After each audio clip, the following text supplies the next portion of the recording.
Marriage, বিয়ে। আমাদের ভারতীয় উপমহাদেশে বাংলাদেশ, ভারত, পাকিস্তান এইসব জায়গায় বিয়ে একটা খুব বহুল চর্চিত ব্যাপার। বিয়ে সারা পৃথিবীর মানুষই করে, কিন্তু আমাদের এই উপমহাদেশের মানুষের বিয়েটা নিয়ে আবেগটা অনেক বেশি। হিন্দি অনেক ছবি বা সিরিয়াল দেখলে মনে হয় যে জীবনে একটাই কাজ, তা হচ্ছে বিয়ে করা, অথবা কোনো নারীর মন খুশি করা, অথবা নারী হলে পুরুষের হৃদয়ে দখল করা। This is the only task. এগুলো ছবিগুলো দেখলে মনে হয় আর কি। আমাদের প্রধান ব্যাপারটাই হচ্ছে বিয়ে, অথবা এই টাইপের যে ব্যাপারগুলো, অ্যামোরাস অ্যাক্টিভিটিস।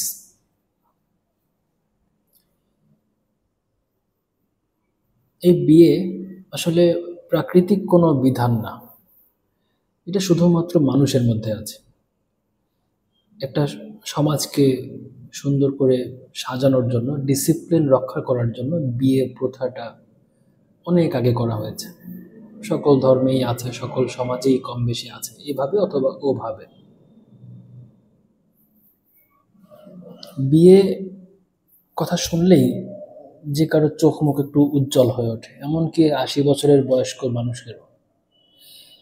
মানে অন্য কারো বিয়ে হচ্ছে শুনলেও একটা আনন্দ, শত্রুর বিয়ে হলেও একটা আনন্দ। বিয়েটা একটা আনন্দের ব্যাপার। বিয়ে নিয়ে অনেক হইচই হয়, অনেক স্বপ্ন থাকে।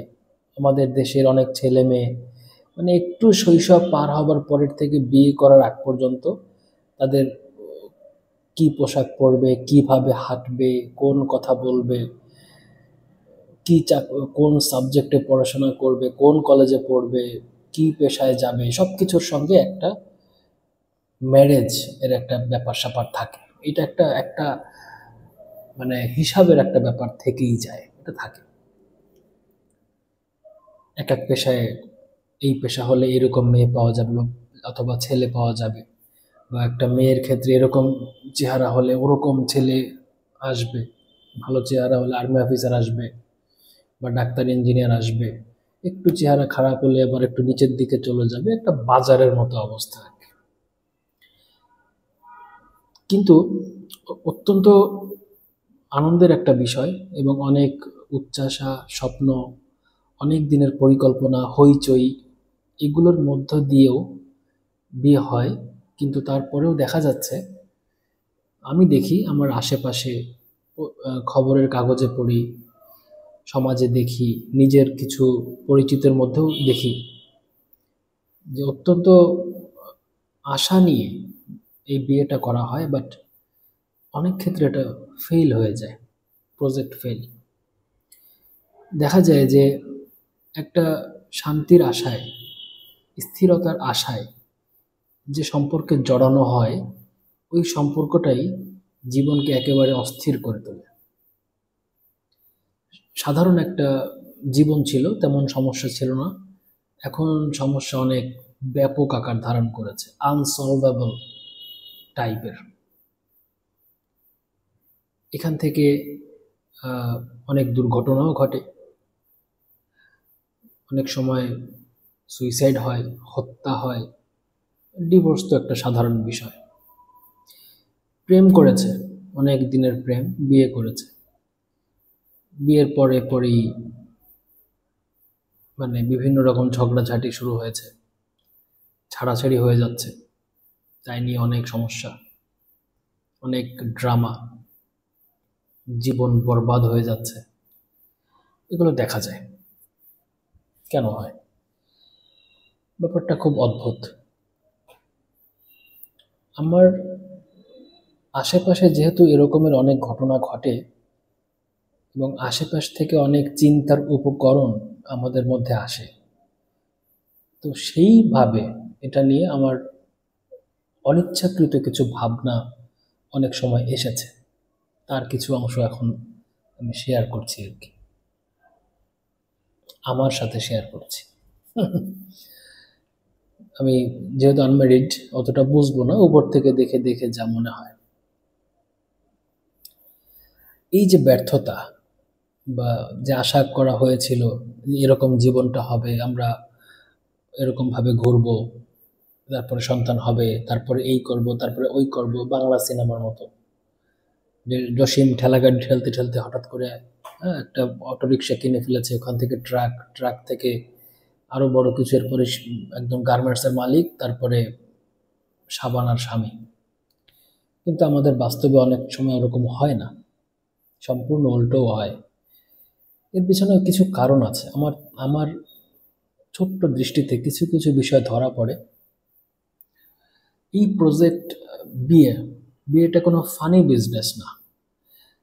প্রেম যেটা কলেজে হয়, স্কুলে হয়, বা যে কোনো জায়গায় হয়, এটা হচ্ছে একটা ওপেন ব্যাপার, মানে খোলামেলা, কোনো বিধিনিষেধ নেই।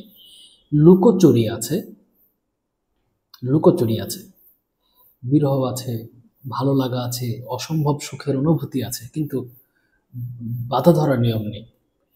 মানে সামাজিক বা আইনগত বাধা নেই, নিজেরা নিজেরা একটু নিয়ম কানুন করে, ওটা খুব বড় বিষয় না। কিন্তু ওই অত আনন্দের একটা সম্পর্ক, অত আবেগের সম্পর্ক যখন বিয়ে নামক সম্পর্কে গড়ায়, তখন কেন ঝামেলা হয়? বিয়ের ঝামেলা হবার বা বিয়েগুলো, বিবাহের পরে যে মানুষ ব্যর্থতায় পর্যবসিত হয় অনেক সময়, সব সময় না, অনেক হ্যাপি কাপলও আছে, প্রচুর আছে, কিন্তু আমি কথা বলছি যেখানে ব্যর্থ হয় সেখানটা নিয়ে। আমার মনে হয় প্রথম সমস্যা হচ্ছে বিয়ে যে একটা প্রজেক্ট, সোশ্যাল প্রজেক্ট, সমাজের কাছ থেকে অনুমতি নিয়ে একটা বড় প্রজেক্ট। সন্তান আসবে, সন্তানকে সুনাগরিক করে গড়ে তুলতে হবে, একটা লাইফ লং প্রজেক্ট। সম্ভবত খুব ঝুঁকিপূর্ণ, খুবই সংবেদনশীল এবং দীর্ঘমেয়াদী একটা প্রজেক্ট।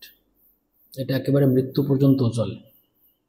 সাধারণত ওইটাই কথা থাকে যে মৃত্যু পর্যন্ত এটা চলবে, এই প্রজেক্ট কোনো শেষ নেই, সব প্রজেক্ট শেষ হবে, বিয়ে প্রজেক্ট শেষ নেই, এটা চলবে। এখানে পারস্পরিক কিছু কিছু দায় দায়িত্ব থাকে, কিছু অলিখিত বিশ্বাস থাকে। বিয়েটা হচ্ছে অনেকটা মাপজোক করা ব্যাপার।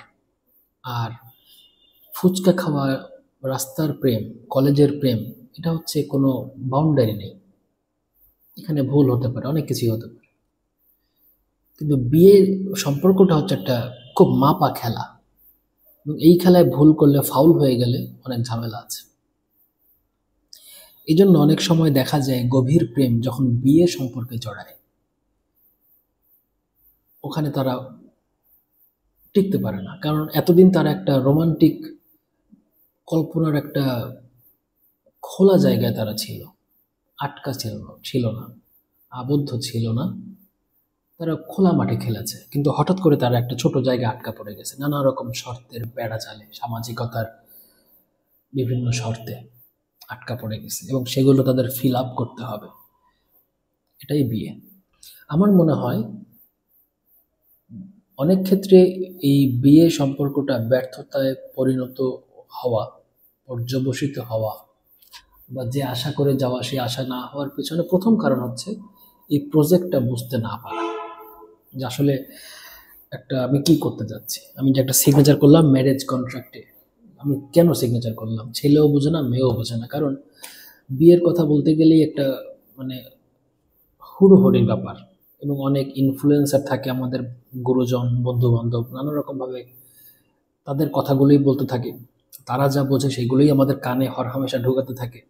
তো বড় বড় বড় হিসাব নিকাশ আর করা হয় না। সব থেকে বড় হিসাব হয় কোন কমিউনিটি সেন্টারে কত হইচই হবে, বাসর ঘরের খাটে লাভ কি করে আঁকবো। এবং অনেকেই আমাদের এইগুলো বলে আসল বিষয় থেকে মনোযোগটা অন্যদিকে নিয়ে যায়।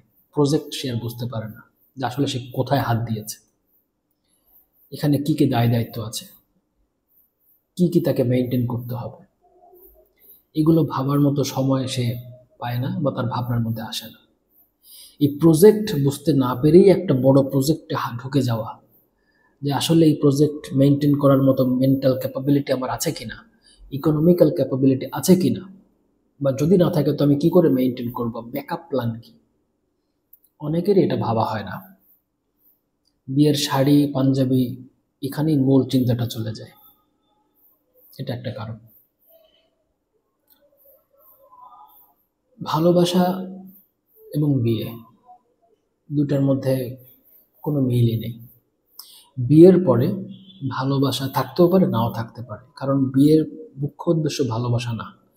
বিয়ের মধ্যে যদি একান্ত কোনো আবেগিক উদ্দেশ্য থেকে থাকে তা হচ্ছে নিরাপত্তা, চিকিৎসা নিরাপত্তা, আবাসস্থলের নিরাপত্তা, খাদ্যের নিরাপত্তা। এইসব নিরাপত্তা কিন্তু ভালোবাসার ক্ষেত্রে থাকে না। ভালোবাসার ক্ষেত্রে শুধুই আবেগিক নিরাপত্তা থাকে। যখন কেউ স্কুল কলেজে প্রেম করে কেউ কিন্তু বলে না যে আমাকে 3 বেলা খাওয়াতে হবে, কিন্তু বিয়ের পর কিন্তু ওটা একেবারে বাধ্যতামূলক। তো ব্যাপারটা একটু আলাদা, কেসটা একটু অন্যরকম। এই পার্থক্যটা অনেকে ঠিক বুঝতে পারে না। ভালোবাসা, প্রেম, বিয়ে, ভালোবাসা করলাম, এত এত এত কিছু, তুমি আমাকে এত বছর ধরে চেনো, এখন তুমি বদলে গেছো। বদলে যায়নি, ও নিজেও একটা শর্তের মধ্যে পড়ে গেছে, কিছু করার নেই। এটাই প্রজেক্ট।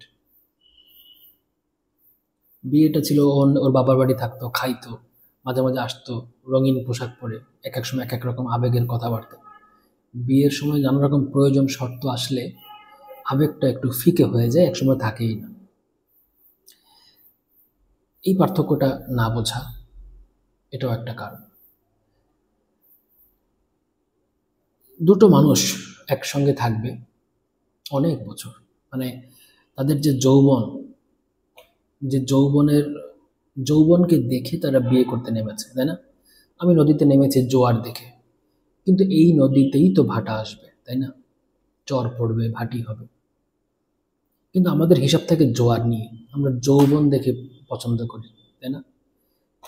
আমাদের শারীরিক হিসাবটা খুব বেশি থাকে।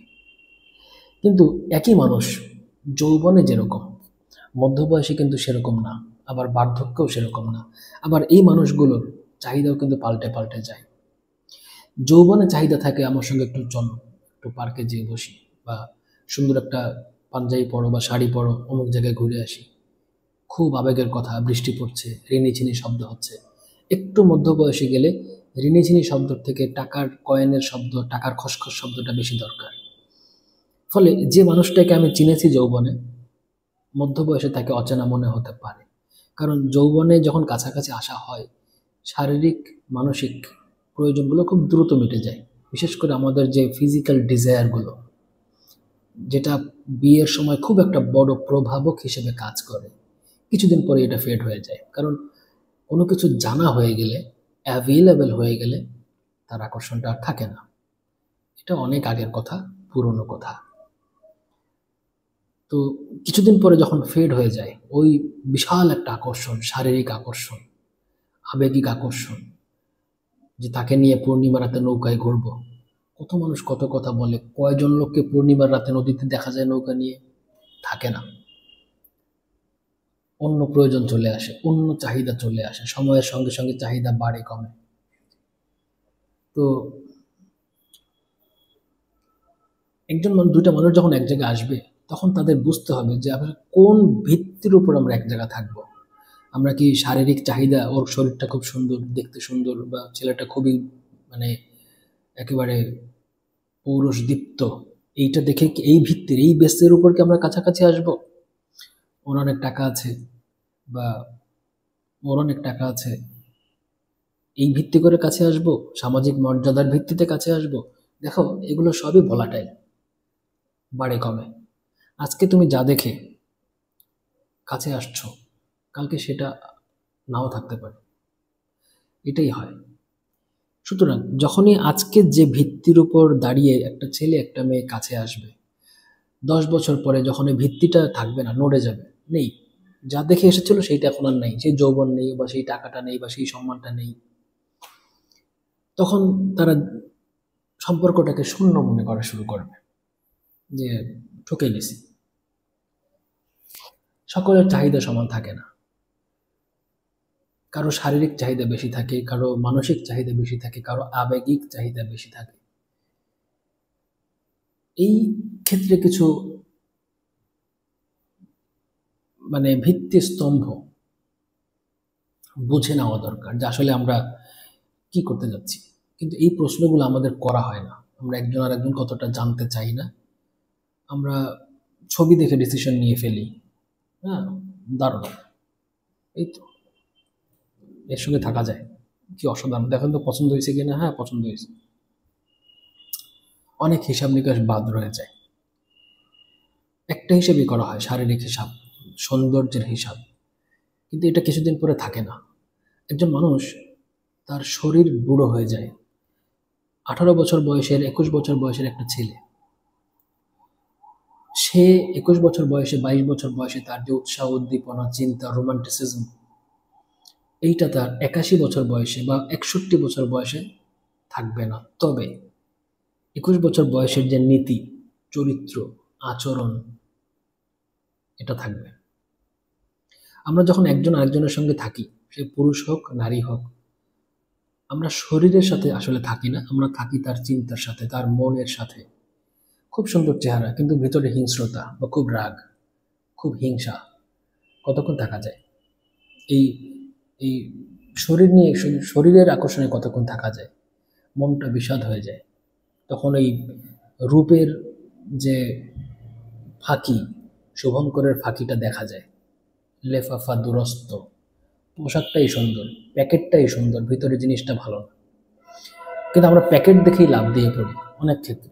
আবার প্যাকেট ভালো হলে যে ভিতর খারাপই হবে এমন না, কিন্তু আমাদের একটু যাচাই করা দরকার।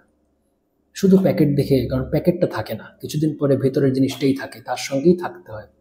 70, 80, 90 যে বছর, যত বছর বাঁচে, ওই ভেতরের জিনিসের সাথেই থাকতে হয়। তার ভেতরের নমনীয়তা, সহনশীলতা, তার ভালোবাসা, তার নীতিবোধ, আদর্শবোধ, তার সঙ্গেই থাকতে হয়। রূপের সঙ্গে কয়দিন থাকা? রূপ তো শেষ হয়ে যায়, খুব দ্রুত শেষ হয়ে যায়, খুবই দ্রুত শেষ হয়ে যায়।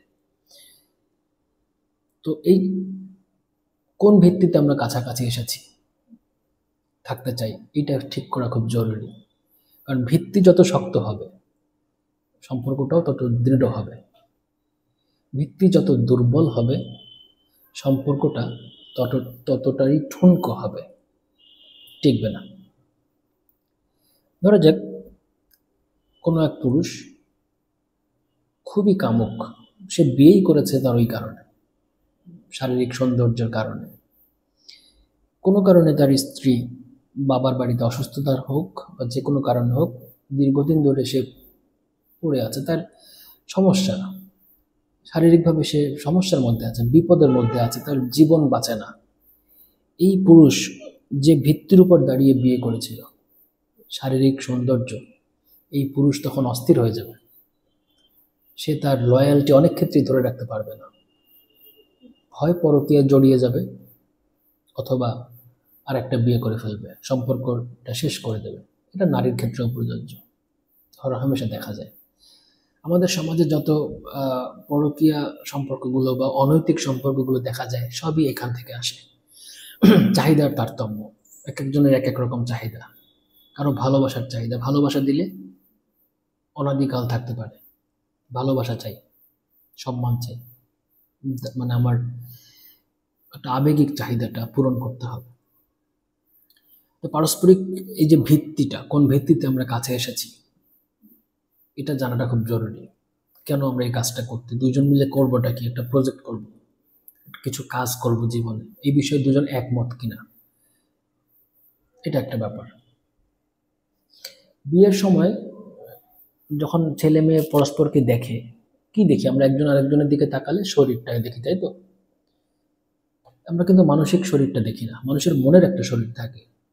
আমাদের যেমন লম্বা চওড়া, কতটুক আমাদের ওজন, এগুলো থাকে, ঠিক তেমনি আমাদের মনের হিংসার একটা পরিমাণ থাকে, সম্মানের, শ্রদ্ধার একটা পরিমাণ থাকে, ভালোবাসার একটা পরিমাণ থাকে, সততার একটা পরিমাপ থাকে, ধৈর্যের একটা পরিমাপ থাকে। এইটা কিন্তু আমরা মাপতে পারি না, হুট করে একজনকে দেখেই দুই একদিন এটা মাপা যায় না। কিন্তু এই মাপযোগটা আমরা অনেকে করতেই চাই না বা করি না।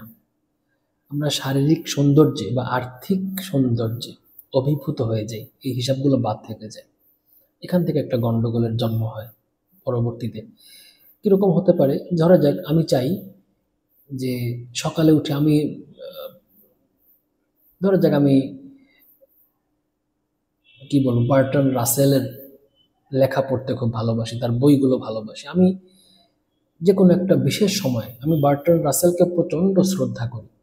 তো আমি যে কোনো একটা সময় আমি পড়তে বসছি, খুব বসছি, কিন্তু আমার যে পার্টনার তার কাছে এর কোনো গুরুত্ব নেই। কিসের বার্ট্রান্ড রাসেল, কি পড়ে, সন্ধ্যার সময় জিম মেরে পড়ে, বাজারে যাবে, বাজারে যে ডিম নিয়ে আসবে, চিংড়া মাছ উঠছে কিনা তাই দেখবে, কি করে, বেড়া মানুষ করে কি।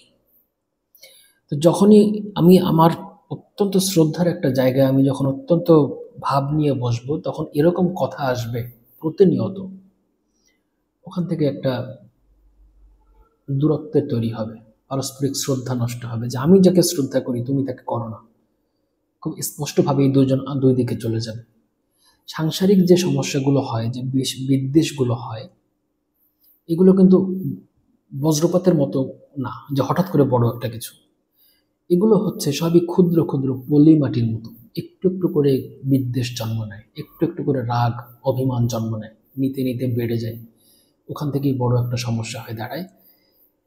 এবং এই যে ছোট ছোট রুচির বৈষম্য, যে আমি চাচ্ছি সকালবেলায় একটু নজরুল সঙ্গীত করতে, যখনই আমি হারমোনিয়ামটা নিয়ে বসছি তার কাছে ওটা মনে হচ্ছে ভ্যা ভ্যা করে, সকালে উঠেই ভ্যা ভ্যা করতেছে। যদি এরকম কথা কেউ বলে বসে, তখন আমার মনে যে আঘাতটা লাগবে, যে আমি অত্যন্ত শ্রদ্ধার জায়গা, সেখানে তার কাছে মনে হচ্ছে ভ্যা ভ্যা, অবস্থা তো খারাপ হয়ে যাবে। আবার এটা আমিও তার ক্ষেত্রে হতে পারি, হয়তো সে একটা কাজ খুব সম্মানের সঙ্গে করে, খুব শ্রদ্ধা নেয়, ওখানে শ্রদ্ধা সে দেয়, আমার কাছে 2 পয়সার গুরুত্ব নেই, আমি তাকে নিয়ে যা তাই বলি, কি হাবিজাবি কাজ করে সময় পাস কর, কি করো এগুলো। এটা তখন মনে একটা দুঃখ বোধের জন্ম নেয়, যে আমার কাছের মানুষ আমাকে বোঝে না। তখন একই বিছানায় একই ছাদের নিচে থাকা খুব কঠিন বিষয় হয়ে যায়।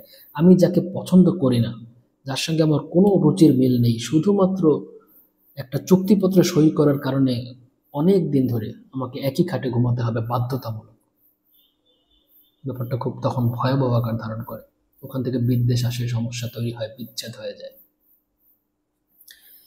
এজন্য পারস্পরিক কিছু শ্রদ্ধাবোধ, যে সে যে বিষয়টা শ্রদ্ধা করে, যাকে আমি বিয়ে করব, আমি কি সেই বিষয়টার উপরে শ্রদ্ধা রাখতে পারি কিনা।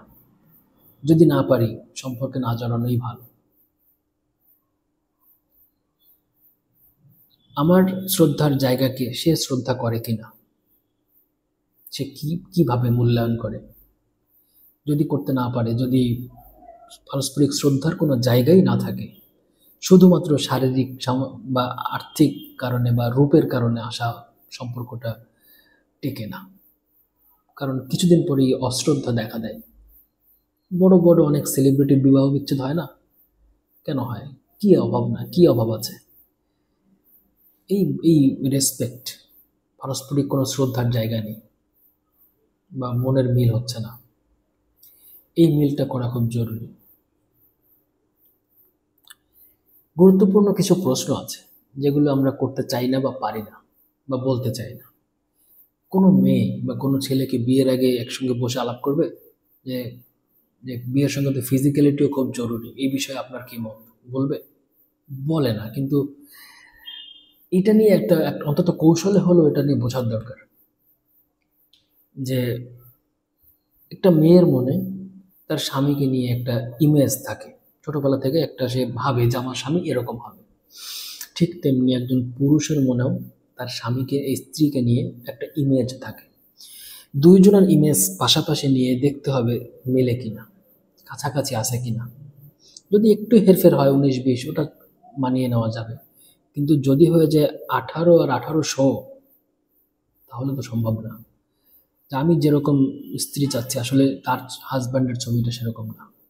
আমাদের কল্পনা যে স্ত্রী বা স্বামী আমরা করেছি, তার সঙ্গে আদৌ মিল নেই। শারীরিক বা চাহিদায় মিল নেই, মানসিক চাহিদায় মিল নেই, আবেগিক চাহিদায় মিল নেই। আমি চাচ্ছি সহজ সরল জীবন, সে চাচ্ছে জাঁকজমক, বা সে চাচ্ছে একটা পার্টি করতে, আমি সেখানে বেমানান। সম্পর্কে যাওয়াটা উচিত না, টিকবে না, দ্বন্দ্ব তৈরি হবে। কম্প্রোমাইজ করতে হয় সংসারে, প্রত্যেকে একটু কাটছাট করে একটা জায়গায়, আদর্শ জায়গায় আসতে হয়, যে এখানে আমরা থাকি, আমি কিছু আমার কাটছাট করি, তুমি কিছু কাটছাট করো। কিন্তু এই কম্প্রোমাইজের একটা মাত্রা আছে, সব কিছু কিন্তু কম্প্রোমাইজ করা যায় না। তো কম্প্রোমাইজের কত কতটুকু পর্যন্ত আমি কম্প্রোমাইজ করতে পারবো বা সে পারবে, এই মাত্রাটাও ঠিক করে নেওয়া দরকার যে আমি এইটুকু কম্প্রোমাইজ করতে পারবো, এর বেশি কিন্তু আমি পারবো না। আমার ডিমান্ড হচ্ছে আমার হাজব্যান্ডের 10 তলা একটা বাড়ি করবে, তার একটা প্রাইভেট কার থাকবে, এখানে কোনো কম্প্রোমাইজ করতে পারবো কিনা। সো আমাকে বুঝতে হবে যে আমি কি এটাকে প্রোভাইড করতে পারবো কিনা। এরকম বুঝে শুনে কাজ করলে তখন ব্যাপারটা খুব সহজ হয়ে যায়। কিন্তু অনেক জায়গায় এই বুঝটা থাকে না, অনেকটা মানে ঝোঁকের মাথায় বিয়েটা করা হয়ে যায়। এবং যারা প্রেম করে বিয়ে করে, অনেক দিনের রিলেশন, রঙিন আলোর নিচে বসে চাইনিজ খেতে খেতে প্রেম আলাপ করা আর সংসার করা কিন্তু এক না। এটা আমার কথা না, এটা বলেছিলেন এক ইন্ডিয়ান জজ সাহেব। প্রচুর ডিভোর্স দেখে উনি এই কথাটা বলছিলেন যে খুব আবেগ নিয়ে বিয়ে করছে, 2-3 মাসের মধ্যে ডিভোর্স। এর কারণটা কি? কারণটা হচ্ছে তারা যখন দুইজন সেজেগুজে এক জায়গায় মিলিত হতো, ফুল নিয়ে আসতো, রোমান্টিক কথা বলতো, সেটা এক ব্যাপার। কিন্তু বিয়ের মধ্যে যাওয়ার পরেই যখন একটা টার্গেটেড প্রজেক্ট তৈরি হয়ে গেছে, টার্গেট তৈরি হয়ে গেছে, আমাদের এই করতে হবে, ওই করতে হবে, রেসপন্সিবিলিটি চলে আসছে, তখন তারা হাঁসফাঁস করছে। এর জন্য তারা প্রস্তুত ছিল না। তারা ভেবেছিল এই আমরা এখন যা করছি এটাই বিয়ের পরে করবো, বাট ওটা হয় না। এবং হয় না বলেই সমস্যা তৈরি হয়। প্রজেক্ট না বোঝা, যে কোন কাজে হাত দিছি, এটা প্রথম পয়েন্ট, এবং এটি most important point I think.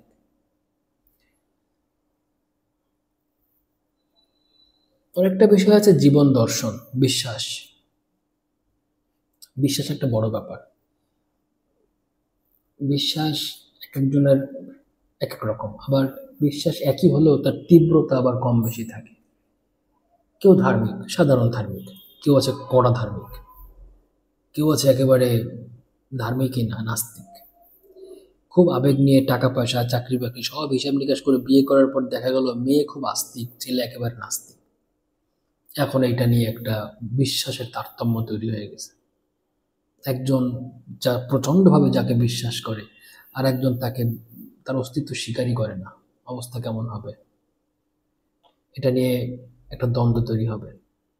এই ব্যাপারগুলোকে মিলিয়ে নেওয়া দরকার। তবে যত যাই আমার মনে হয় যে সব থেকে বেশি গুরুত্বপূর্ণ হচ্ছে মানসিক শরীরটাকে বিচার করা।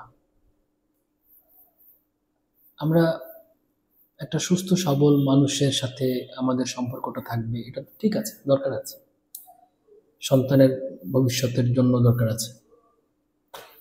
কিন্তু মানসিক শরীরকে আমরা যে একেবারে অ্যাভয়েড করে যাই, এটা একেবারেই ভুল। রানী এলিজাবেথ যখন যুবতী ছিলেন, তার রূপ দেখে পৃথিবী পাগল হয়ে যেত। সেই রানী এলিজাবেথ শেষ বয়সে কেমন ছিল? একটা ভাঙাচোরা শরীর নিয়ে বেঁচেছিল। আমিও তাই, তুমিও তাই। যখন আমরা এইরকম একটা ভঙ্গুর শরীরের উপর ভিত্তি করে একটা সম্পর্কে জড়াতেই পারি, আকর্ষণ থাকবেই। প্রকৃতি এইভাবে সেট করছে যে প্রকৃতি রঙিন ফুল তৈরি করেছে কেন? পোকামাকড়কে আকর্ষণ করার জন্য। এটা একটা প্রকৃতির খেলা, সৌন্দর্যের প্রতি আকৃষ্ট আমরা হব, ঠিক আছে, বাট তার মানে এই না যে আর কোনো কিছুই বিচার করব না।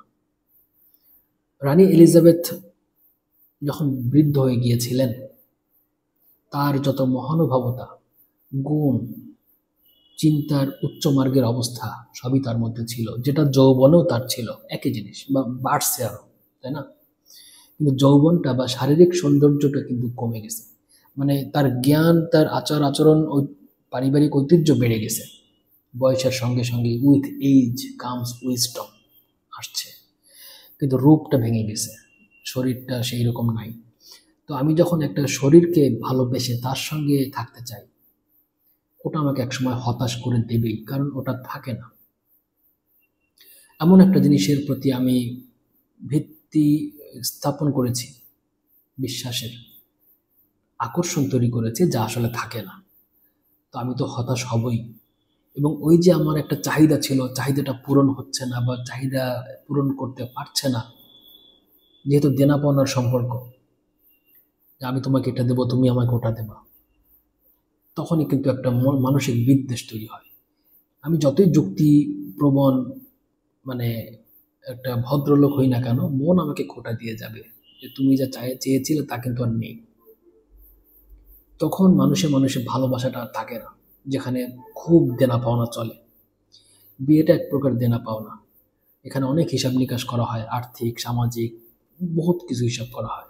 পেশা, কোন পেশায় আছে, এই পেশা হলো ওই মেয়ে, মানে একটা বাজারের মতো অবস্থা। ভালোবাসাটা অন্য জিনিস, ভালোবাসাটা লাভ অ্যাট ফার্স্ট সাইট হতে পারে, প্রথম দেখায় প্রেম হতে পারে, সম্পূর্ণ ভিন্ন ক্যাটেগরির ভিন্ন ধর্মের প্রেম হয়ে যেতে পারে, প্রচণ্ড আবেগ তৈরি হতে পারে। কিন্তু অ্যারেঞ্জ ম্যারেজ যেগুলো, এগুলো একেবারে মাপা, একেবারে বাজারের মতো, যে এই দোকানের তরমুজটা ভালো না, তাহলে ওই দোকানে যাই। আগের দোকানে যে তরমুজটা আমি টিপে টুপে আসছি, ওর প্রতি আমার কোনো, ওর কথা মনেই নেই।